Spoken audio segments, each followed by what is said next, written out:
Depuis 30 ans, ça meurt, ça tue et nous avons enregistré le génocide le plus odieux qu'ait connu ce siècle. Personne n'en parle. Personne. Plus de 10 millions de morts congolais.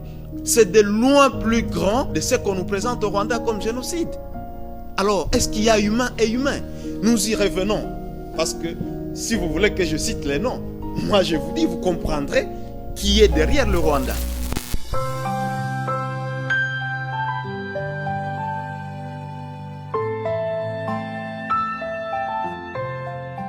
Et sur ce plateau, nous allons recevoir un défenseur des droits de l'homme, un activiste des droits de l'homme, un Congolais, M. Karl Moïse, qui est coordonnateur de la Coalition pour la sauvegarde des droits humains. Et puis, c'est quelqu'un qui est spécialiste des droits de l'homme parce qu'il détient un master en droit international. Bonjour, M. Karl. Bonjour, M. Dieudonné. Alors, nous allons parler donc de ce conflit qui nous oppose au Rwanda depuis plusieurs décennies aujourd'hui. L'Est de notre pays est chaque fois bousculé par nos voisins. Et alors, je voudrais que vous puissiez nous dire, vous, de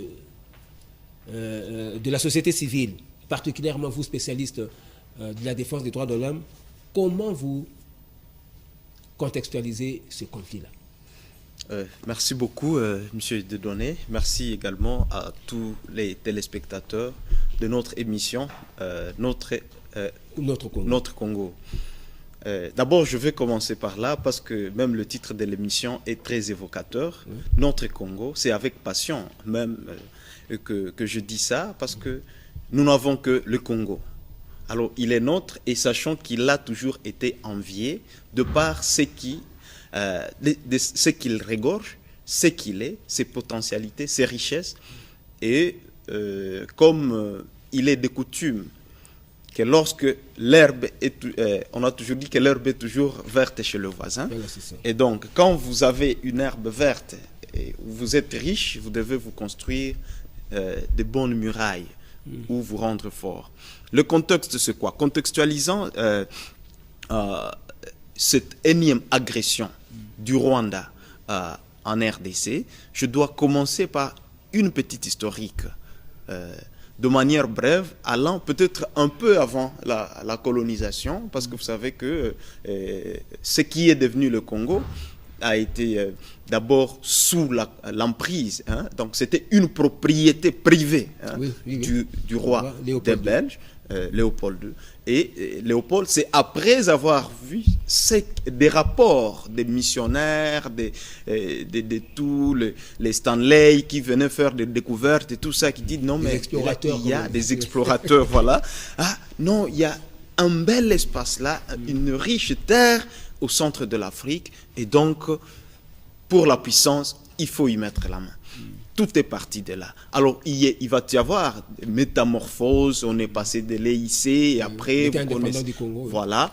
Et après, peu avant, il y a eu ce qu'il y a eu à Berlin en 1885, soi-disant pour partager. Et c'est là, je m'arrête un peu sur Berlin pour voir qu'il n'y avait personne, non seulement pour représenter le Congo, mais toute l'Afrique même, quand on décidait sur le sort de l'Afrique. Et donc, dans la conception de, entre parenthèses, c'est comme ça que je les appelle, entre parenthèses, communauté internationale, parce qu'à ce que je sache, elle n'existe pas. Et j'ai lu un auteur qui a appelé ça un artefact, parce que c'est un club de puissance qui s'appelle, ben voilà, nous, on va s'appeler communauté internationale. Alors, ils se sont arrogés le pouvoir de destiner la RDC à un portefeuille. Donc, qui sera un res nihilus, ou donc, qui sera un bien sans maître, où tous viendront toujours se servir. Vous vous rendez compte donc, alors, nous devons d'abord percevoir cela historiquement pour comprendre ce qui nous arrive aujourd'hui. Nous connaissons tous, nous sommes au mois de juin, nous approchons d'ailleurs ce qu'on a coutume d'appeler fête d'indépendance.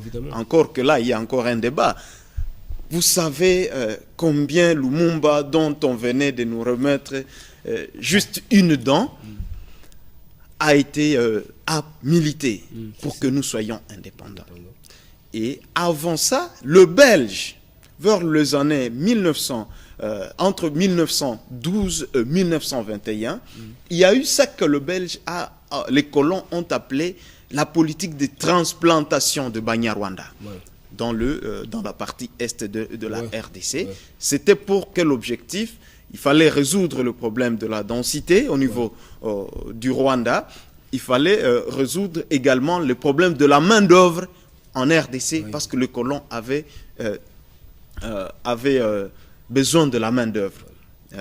Alors, c'est comme ça qu'on va importer d'abord les Hutus qui sont les autochtones du Rwanda, parce que je fais des recherches sur l'immigration dans la région de Grand Lac. Je sais de quoi je parle. Et j'ai publié un article, un bouquin là-dessus.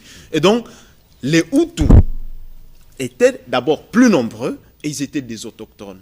Mais déjà, en RDC, dans la politique de transplantation de Banyarwanda, le Belge pouvait prendre peut-être une dizaine ou une vingtaine ou une cohorte de Hutus qui sont de travailleurs, et il leur amène quelqu'un qu'il appelle Kapita, un Tutsi. Alors, un Belge avait écrit, je l'ai lu, il leur disait à l'époque que ce que vous pensez résoudre aujourd'hui comme problème, en les apportant comme solution, ce sont des problèmes de demain. Alors, il les avait prévenus. Oui, il les avait prévenus. Il a même écrit. Il y a même un autre auteur des Grands Lacs qui l'a répété, un certain Mahano Gué Mahano, qui a aussi dit que ce Belge-là avait prévenu ses concitoyens que ça devait être le problème de demain. Revenons-en à ce qui est maintenant perçu comme guerre.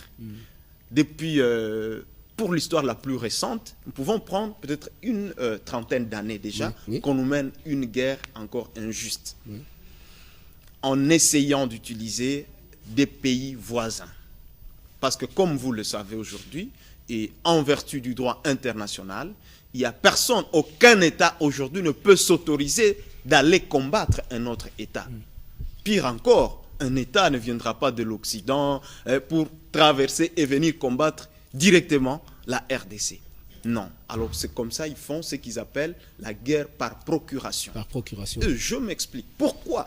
Donc, si vous avez, comme moi, feuilleté l'histoire, interrogé l'histoire de notre pays, vous verrez que le petit Rwanda, comme je l'appelle, parce qu'il est 80 fois plus petit que la RDC, et il en est conscient, il n'avait jamais battu, il n'a jamais conquis ni battu un seul peuple au Congo. Je dis bien un seul peuple, parce que dans l'histoire, il y a eu 300 ans de guerre entre tout ce qui est devenu le Rwanda et une communauté des Bashi, l'empire du Bushi seulement, et qui battait le Rwanda et occupait des terres jusque, pour ceux qui connaissent le Rwanda, jusque dans le parc de Nyungwe, qui regorge aujourd'hui des espèces qu'on a pillées en RDC. Nous savons. Parce qu'il faut aussi les étudier, comme ils nous étudient, pour savoir ce qu'ils ont fait chez nous.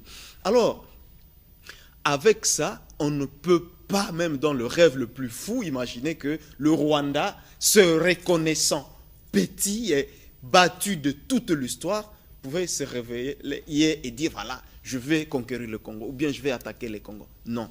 Donc, nous devons voir, et c'est à ça que nous nous appelons le concitoyen. Il faut bien voir le vrai ennemi. Le Rwanda est utilisé dans ce que nous appelons la guerre par procuration. Alors, qui est derrière le Rwanda? Qui est derrière le Rwanda? On peut d'abord se demander, comme j'ai suivi encore un des juges qui avait statué sur les génocides qu'il y a eu au Rwanda, demander à qui a profité le génocide au Rwanda, pour bien chercher les auteurs. Moi aussi, je demande, à qui profitent les minerais, le pillage qui sont pillés par le Rwanda, à qui profite la guerre nous menée par le Rwanda? Ben, vous avez la réponse. Pourquoi la communauté internationale ne dit rien par rapport à ça? La RDC est victime d'un complot ourdi. Et ça, c'est notre position, non seulement en tant que scientifique, mais aussi en tant que société civile. Parce qu'il est démontrable. Nous avons écrit à la communauté internationale, nous écrivons à toutes les instances, et comme vous l'avez annoncé d'ailleurs, il y a tout un plaidoyer déjà qui commence. Mais dans ce plaidoyer, nous disons que nous devons nous dire la vérité en face. Parce qu'il ne s'agit pas de la RDC où on considère comme si c'est des autorités seulement qui étaient attaquées ou qui devaient être préoccupées par cette question. Nous rappelons qu'il existe ce qu'on appelle le droit à la paix. Et c'est l'ONU qui a prévu ça. Même dans la charte instituant l'ONU, la paix et la sécurité sont à la base de la création des Nations Unies. Oui. Et on ne sait pas comprendre aujourd'hui que nous avons la mission la plus importante en termes d'effectifs, en termes budgétaires, des dépenses. Et depuis 30 ans, ça meurt, ça tue. Et nous avons enregistré le génocide le plus odieux qu'ait connu ce siècle. Personne n'en parle. Personne. Plus de 10 millions de morts congolais. C'est de loin plus grand de ce qu'on nous présente au Rwanda comme génocide. Alors, est-ce qu'il y a humain et humain? Nous y revenons. Parce que si vous voulez que je cite les noms, moi je vous dis, vous comprendrez qui est derrière le Rwanda. Pourquoi il n'y a que 4 mois à peine qu'il y a eu guerre en Ukraine? Oui. Vous avez vu la mobilisation de la communauté internationale. Oui. Avez-vous vu la mobilisation même des chaînes, même les médias occidentaux? Toutes les caméras sont tournées vers l'Ukraine. Et pourquoi? Je suivais encore Alain Foucault hier qui était en train de montrer même les images où des grandes personnalités ont eu à dire que pour les Ukrainiens, il faut intervenir le plus tôt et de manière distincte de la manière dont on intervient en Afrique, parce que là, il s'agit des gens qu'ils appellent civilisés, qui sont proches d'eux, qui ont des mêmes voitures, des voitures qui roulent dans la même voiture que les Occidentaux. Voyez-vous, où est l'humanité alors? Si on peut penser, nous, des défenseurs des droits humains, qui affirmons jour et nuit que les droits humains n'ont pas de race, n'ont pas de sexe, n'ont pas de couleur, n'ont pas de frontières, et qu'on arrive à distinguer le mort de la RDC, dont même les experts des Nations Unies, je crois que c'était par erreur, qui s'étaient permis de documenter cela dans le rapport Mapping, pour lequel nous demandons toujours que les auteurs, par exemple, soient déférés devant la justice, pour lequel nous demandons la justice transitionnelle, pour lequel nous demandons que deux familles trouvent réparation, mais il y a aucune suite. Là, je dis que c'est peut-être par erreur que l'ONU avait envoyé ses experts, parce que le rapport est rentré, il est dans le tiroir à New York. Et avec l'Ukraine, nous voyons des milliards et des milliards être mobilisés, des chars de combat, toutes sortes de soutiens idéologiques, diplomatiques, économiques, financiers et tout ce qui va avec. Et en RDC, je parle de 4 mois pour l'Ukraine, mais en RDC, je parle de 30 ans. Oui, évidemment. De 30 ans de morts, 30 ans de réfugiés. Si vous regardez les images de la cohorte de populations qui sont en détresse à cause de ces guerres injustes, de ces agressions injustes qu'on nous impose, vous allez dire, mais non, le peuple congolais devait se mobiliser et dire non maintenant aux vrais acteurs, aux vrais instigateurs de cette guerre-là. Alors, que pensez-vous alors de la dernière rencontre de Nairobi, où il a été résolu qu'une force d'intervention régionale soit déployée pour essayer de pacifier l'Est? C'est ce que je disais encore. Je dois avouer que c'est une grosse erreur. Et c'est notre position même à la société civile, mais aussi en tant qu'analyste. Je viens vous dire déjà que nous avons la mission la plus grande des Nations Unies en RDC et elle est improductive.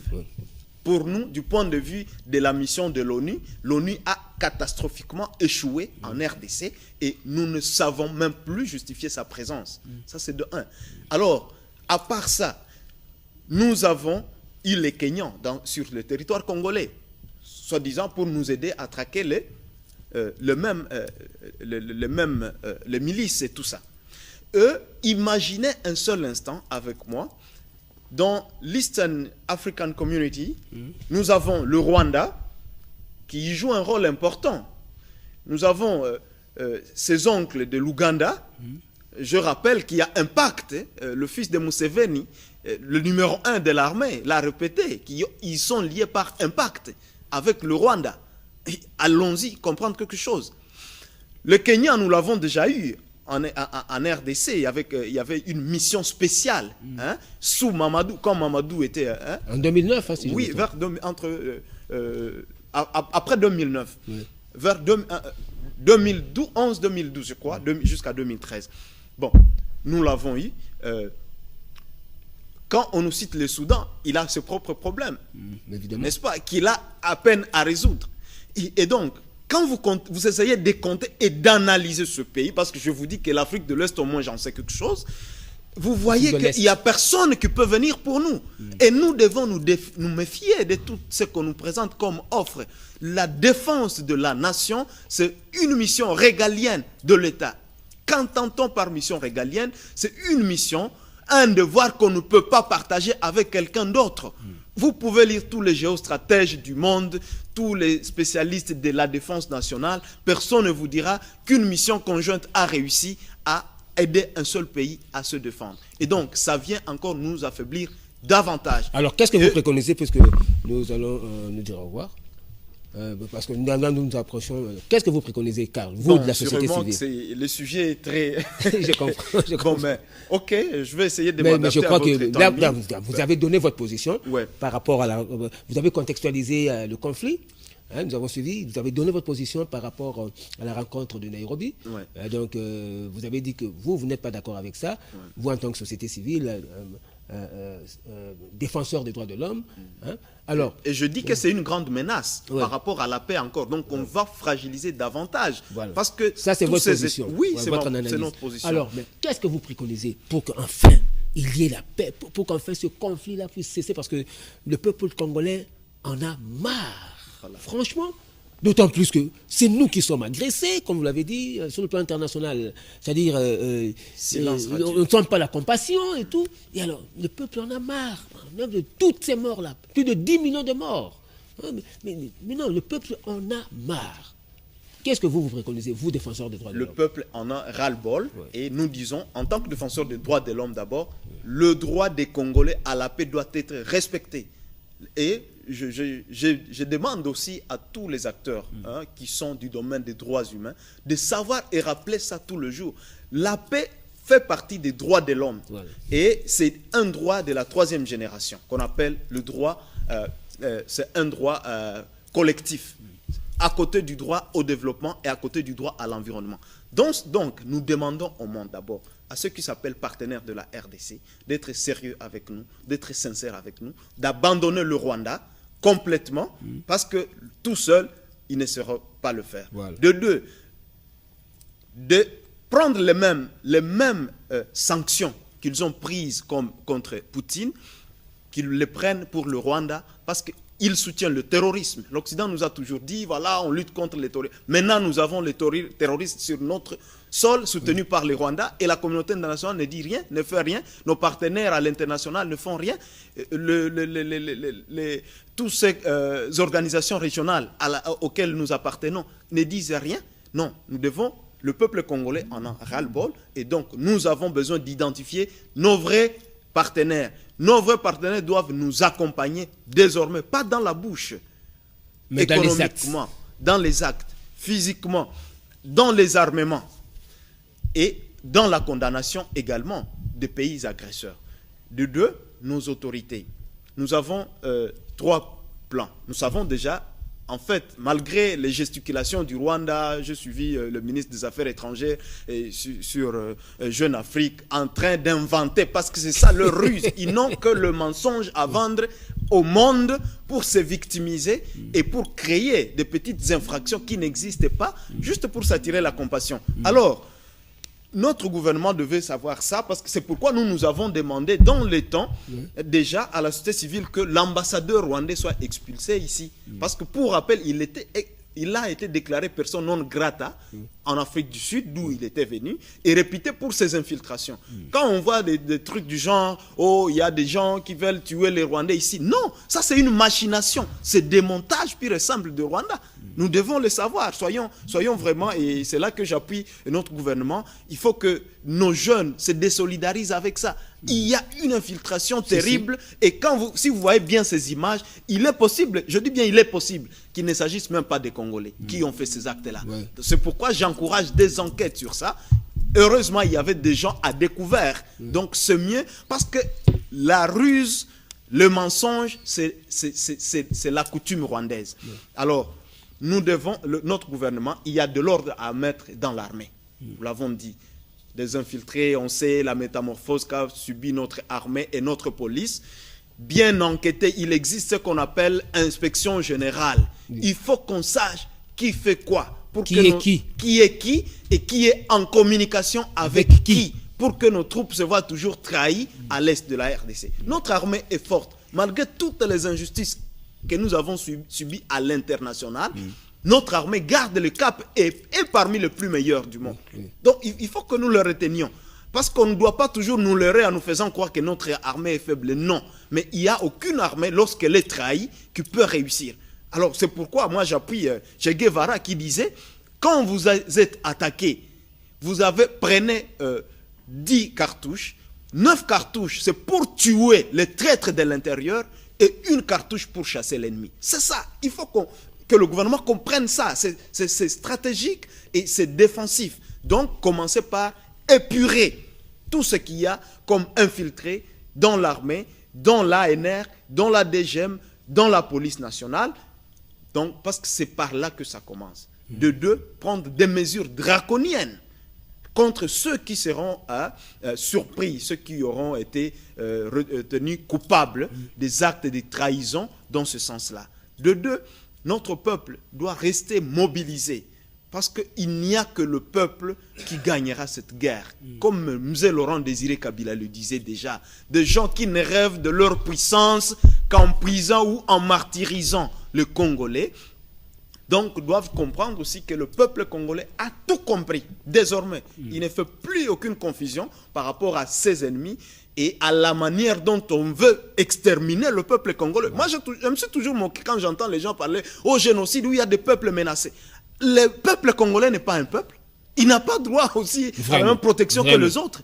Est-ce que les droits humains sont discriminatoires? Non. Alors, c'est-à-dire que le peuple, comme Zé le disait, la guerre sera longue et populaire. Elle a été longue. Maintenant, nous sommes au moment où nous en avons marre. Ça doit finir. Et quiconque ne veut pas finir, cesser de nous exploiter, de nous piller, de nous tuer, il va nous retrouver sur son chemin. En tant que peuple. En tant que peuple. Désormais, il faut qu'ils arrêtent de penser que c'est le gouvernement seulement qu'ils combattent. Non. Alors, autre chose peut-être à dire pour le gouvernement. Nous n'avons toujours pas été d'accord avec cette logique de céder notre défense aux autres. On doit la laisser aux nationaux. Aux nationaux, parce que nous avons déjà plusieurs expériences qui ont échoué. Si tu me trompes une fois, c'est de ta faute. Mais si tu reviens me tromper, ce sera de ma faute. Alors, une méthode qui n'a pas réussi, on la met à part. On essaie une nouvelle. Et la défense nationale par les nationaux a fait ses preuves partout au monde. Et donc, essayons-la et pratiquons-la. Personne d'autre ne pourra compter. Thomas Sankara le disait déjà à son époque. Les peuples intelligents ne donnent pas, n'accordent pas leur défense aux autres, quelles que soient leurs compétences. Les peuples intelligents et prudents défendent leur patrie eux-mêmes. Et donc, dès que nous en sommes là, le dirigeant devrait beaucoup mobiliser des ressources internes. Nous avons des ressources humaines, des ressources intellectuelles et des ressources matérielles. C'est au gouvernement de mobiliser et tous les Congolais sont mobilisés derrière nos FARDC et tous les services de sécurité et de défense pour bouter dehors l'ennemi, de quelle identité soit-il. Donc voilà, je crois que le rôle du gouvernement maintenant à ce stade, c'est de galvaniser cette veille patriotique et de le laisser en état d'alerte parce qu'il faut le dire, c'est la nation, c'est la patrie qui est menacée. Il ne faut pas qu'on voie toujours, on va croire que c'est le président de la République ou son gouvernement. Non, ça nous concerne tous. Et c'est là que nous sommes en train de condamner le silence coupable des autres au niveau international. Même au niveau national. Il y a des acteurs politiques qui ne disent mot, on ne sait pas de quel côté ils se trouvent, alors que même s'il y a des différences au niveau interne, lorsqu'il y a rupture de la paix, lorsqu'il y a agression, comme c'est le cas pour la RDC, on met de côté tout ce qu'il y a comme différence idéologique, politique et tout ça. On voit d'abord la nation. Et donc, nous devons rester unis. L'ennemi dehors, unis. Et dès que l'ennemi est loin et a été bouté dehors et hors d'état de nuire, on revient aux histoires de la famille. Voilà, toi tu avais fait ça, machin truc, on peut réparer. Mais pour le moment, voilà. C'est l'unité qui compte. C'est l'unité qui compte. Nous devons former un bloc contre l'ennemi. Contre tous les ennemis qui ont planifié leur avenir, leur puissance en fonction de la RDC. On doit comprendre que la RDC aussi a droit à son autodétermination. Le peuple congolais a droit de jouir de ses richesses, de ses bienfaits et de toute sa nature, et a droit d'accueillir sur sa terre tous les bons partenaires qui sont sérieux, qui sont sincères, pas ceux qui nous montrent face à, alors qu'ils sont en train de nous poignarder dans le dos. On n'a plus besoin de tels partenariats. Il faut que ce soit clair.